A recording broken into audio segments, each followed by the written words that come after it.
Okay, my name is Richard Morris. I've been studying marine sports science, and my project's got a really long title because I'm a water sports student, well, marine sports science side. We always like to make ourselves look clever. It's an investigation into core body temperature related to water saturation of a wetsuit and its influence on hypothermia incidence within asymptomatic young adult subjects. I'm just going to play you a little. Content. We're just going to talk about where the project came from, background knowledge about the project, why is the project aimed at children specifically, the method we use, what the results mean, improvements that can be made, and hopefully there'll be time for questions. Okay. So we've got a little video clip here, Stevie B, very short. Yeah, go for it. So, it's pretty impressive, play it again.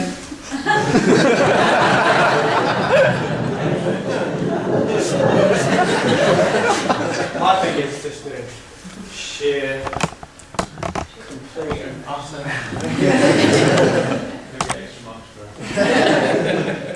Okay, so why did I show you that video clip? Basically, my project stemmed from when we all went to Pembrokeshire and we did a coast-steering trip. We did a session in the morning, it was really good fun. Came back for lunch, that was nice. And then we had another session in the afternoon. So when we came to put our wetsuits back on, they were still really cold and wet and standing really horrible. It was pretty cold outside and I was being a wimp, so I was like, I'm not going to put my wetsuit on like that. So I went into the shower, had a nice warm shower, warmed my wetsuit up in it, and then I put it on. I'm nice and warm, all the rest of the guys were shivering. I'm like, yes, let's go, I'm ready for this, and everyone else was really cold. So, sort of, summing it up, I thought, if I put my wetsuit on in the shower, I'll be nice and warm and happy. If I leave it in the state it is, I'll be cold, and I won't be very happy, won't be motivated to do some cool cliff jumps. So we got out there and I found that I suddenly became really cold really fast. All my fingers went quite numb and I just wanted to get out of there. So I wanted to know, why did I become colder and why did I lose heat faster? So this is where my project stemmed from. Quick show of hands if you've put on a wetsuit before. Nearly everyone in this room. Quick show of hands if you've had to put on a wetsuit whilst it's still wet. How many of you enjoyed it? Right, okay. Show of hands, a few people talking today, if you've admittedly warmed your wetsuit before you put it on. Okay, take a look around people, keep your hands up. That's how many people in this room are warming their wetsuit, and there's not that many of you in here. If this is happening across the whole of the UK, imagine the implications and the scale of this problem. Okay? Okay, so we're going to talk a little bit about background knowledge to help you understand sort of the theory side of it and why it's so important. Our body temperature is regulated between a really narrow range, 35 degrees and 40 degrees Celsius. Between this range, our body performs at its optimal. Okay, so between that range, we're performing at our best. This happens between interactions by sensory receptors in our skin, the central nervous system and all of our organs. And the way our body regulates its heat is by heat accumulation and its dissipation. So how much heat we take on and how we get rid of that heat. Got a picture here of our skin. We've got the nerves and we've got heat sensors and cold sensors. These are 0.18 millimeters below the surface of the skin. We've got several of these. And these run along the nerves and they run all the way up our spinal cord into our brain to a part called the hypothalamus. This guy was good enough to let it cut me off. It's situated just behind the optic canvas. It's only very small. This chap actually died from hypothermia, as far as I can get from the journal article. So that's the part of our brain that tells our body how to regulate our heat. One of the main responses that we're interested in is a thing called cutaneous vascular tone. Everybody in this room has cutaneous vascular tone, and everybody in this room will change their vascular tone at some point. I've got some wallpaper covered in red tissue here. Basically, one of the ways that we lose heat is that when our body gets warm, we have our blood vessels, everybody's got them. Our blood vessels expand, they get bigger, and this is called vasodilation. What happens is that all of our blood rushes to the surface of our skin, so convection can happen and we lose heat. Same way as that when you get into a shower, a hot shower, your skin goes red. That's all the warm blood at the surface of your skin. And when you get cold, vasoconstriction happens. So your blood vessels get smaller, they constrict, and all of the blood gets redirected to your core. Okay, so when you're outside in the cold, that's why your fingers and your feet go colder first before your chest and your head. Okay, so your body's redirecting all the warm blood to make sure your vital organs are working. A little bit about hypothermia. What do you need to know about it? Clinical definition of hypothermia is a core temperature of 35 degrees or lower. We've got 3 categories that I'm interested in. Mild, between 35 and 32, moderate, 32 to 38 degrees, and severe, below 28 degrees. You go into a state of hypothermia when your body can no longer maintain its heat. Same reason as sorry, that should be hyperthermia. No, it's fine, don't worry. It's hyper. Right, so that's all you need to know about hypothermia.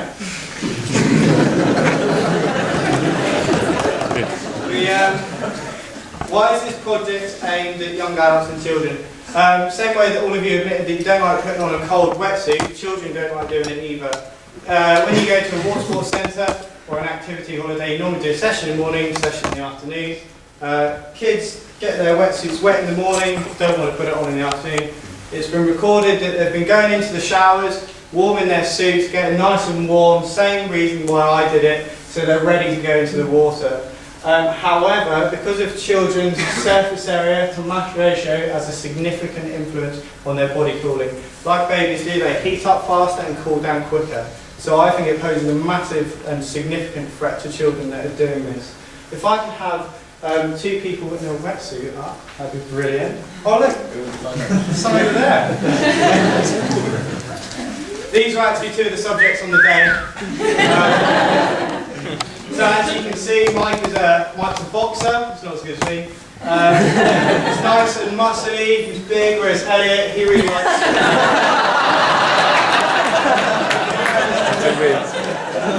he likes snorkeling and a bit of tennis. Mike's got a bigger muscle mass, so obviously we've all shivered before. When Mike shivers, he's got bigger muscles shivering, that creates more heat energy so he can stay warmer longer. Elliot's got a smaller surface area, so therefore he cools down faster. Okay, so that's why it's aimed at children.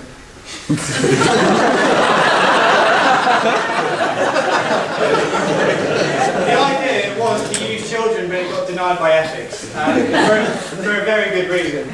So the method, we took 7 asymptomatic male subjects between 18 and 28, and a body fat percentage between 10% and 20%. The reason for this is because body fat percentage has a significant influence on body cooling. The fatter you are, the warmer you'll stay in theory. Okay? Pre-experiment, we recorded what the subjects had to eat. We advised them to drink 2 pints of water because cold exposure influences you to secrete urine. That's why when you get in the sea, you need to have a wee. Also, there was no alcohol consumption at least 24 hours before the experiment. I had to enforce it as best I could, I don't know. But that's because all of these have a significant influence on body cooling. Right, what do we do? Let's get this out. You guys stand the mat between you. Right, Elliot, you come this side, and Mike can go the other side. Right, first experiment was to measure the body temperature once they put on a cold wetsuit. Once so what they did, they relaxed for 10 minutes. We took their heart rate and we took their sympathetic temperature. Wetsuit was soaked in the water tub for 10 minutes, and then the subject put the wetsuit on. They stood in front of a fan for 20 minutes. Sympathetic temperature was recorded every 30 seconds. Heart rate recorded every minute. Okay, so that was that experiment. Next experiment. we did the warm water wetsuit. Again, Mike relaxed for 10 minutes, heart rate and panic temperature recorded. He then entered a shower for 7 minutes.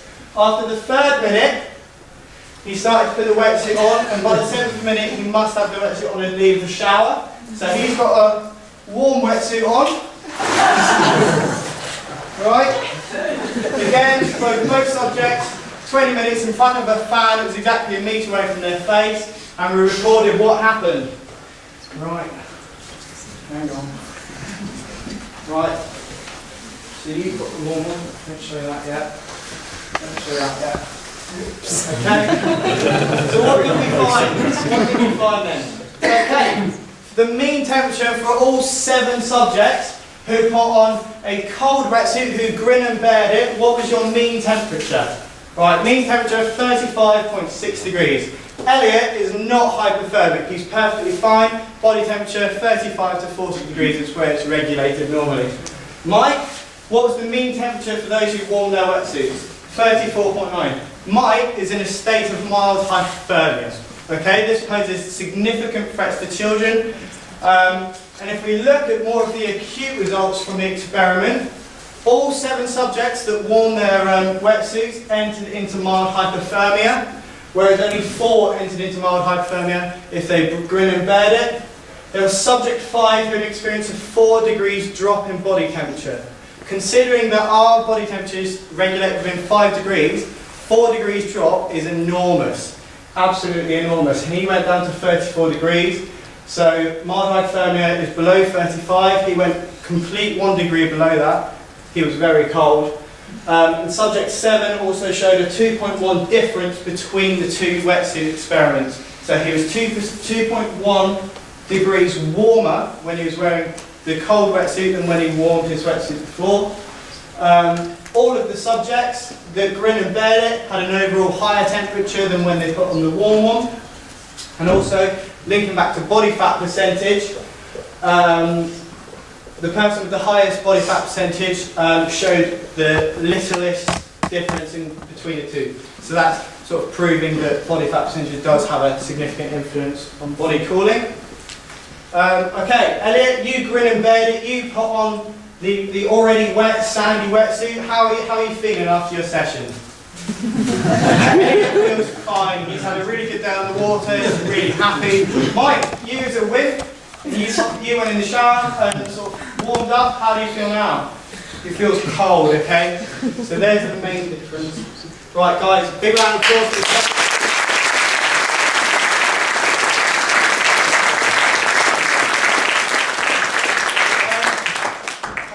quickly say, if you were one of the subjects in the experiment, could you just please stand up for us?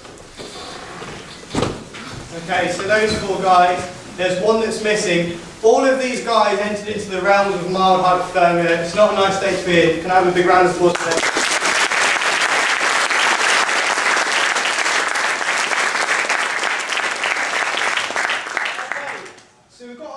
Taken from the journal article. The black line is the people that once they'd worn their wetsuit and then gone in, and then the lighter line is those who grin and bared it and put the wetsuit on. You can see within the first sort of 1.5 minutes, even the first half a minute, there's a significant drop in body temperature compared to if you just grin and bared it. And throughout the experiment, you remain at a lower temperature than if you were to just grin and bear it and put a normal cold wetsuit on. Why did this happen? Going back to sort of our vasodilation, we know that our blood vessels expand, all the warm blood rushes to the surface of the skin, and what happens when you put a wetsuit on, you trap a layer of water between your skin and the wetsuit, so you've got a nice warm layer of wetsuit over your whole body. That's influencing warm blood to come to the surface of your skin, and you're losing heat by that. So then when you're exposed to a cold environment, your body finds it a lot harder to redirect the blood flow back to your core. So you're still losing heat when you're in that cold environment, which influences that steep drop right at the beginning and an overall lower body temperature.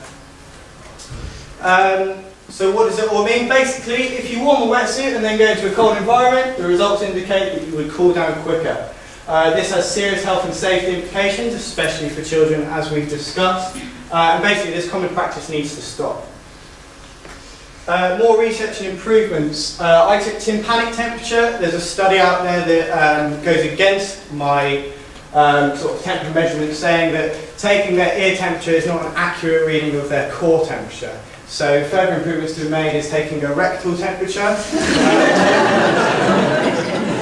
That would give you a better indication to sort of core body cooling. My investigation sort of involved them sitting down with no exercise and just showing the body cooling rate, just sort of sitting still. You could do an investigation including exercise, as most people in water sports are moving around and not just sitting still, hopefully. You could minimise some of the variables. Whilst the wetsuits we used were all 5mm, they all had welded seams and they're all double lined, you could possibly do an experiment if you can get hold of them using exactly the same wetsuits. That would minimise those variables. And also when they're in the shower, even though I said put your wetsuit on at the start of the 3rd minute, some people may have taken longer to put it on. But generally speaking, those are the sort of things that could be improved. I plan to take this project into my final year at University of Plymouth. I also plan to possibly take it on to do a PhD project in it, as it's been suggested.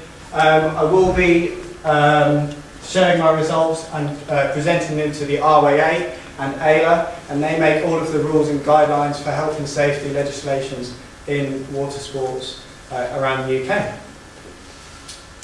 Thank you. Any questions?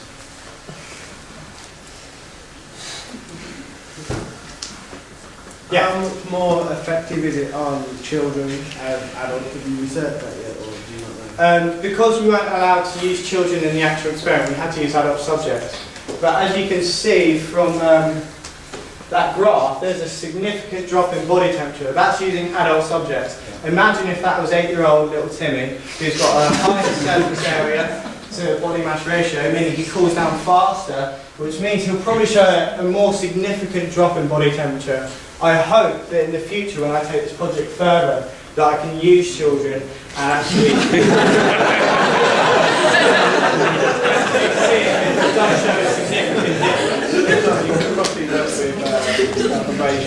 difference. Yeah, or smaller adults.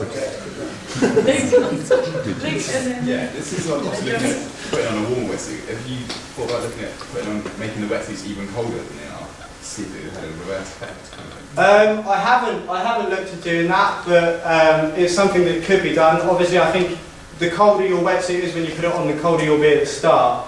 But this project mainly highlights that you're better off putting on a cold, wet one than warming it before you do. Yeah.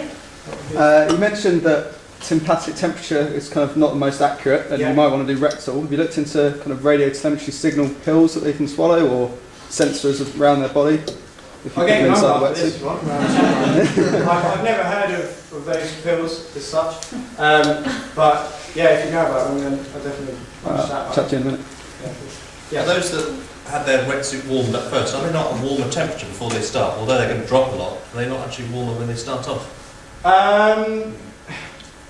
Our body changes in response to what's happening in the outside temperature. That takes a little while to actually change the temperature. What we can see here, they're roughly about the same temperature. So what I can say to you now, from my experiment, no, they're roughly the same, but it did influence a steeper decline in temperature.